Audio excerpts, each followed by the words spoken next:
করতে না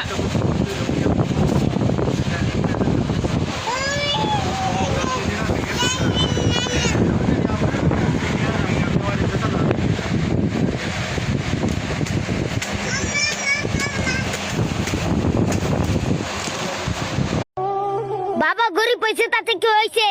শিক্ষা কি বাবা কম দিছে? আমি ভাগ্যের কাছে হারি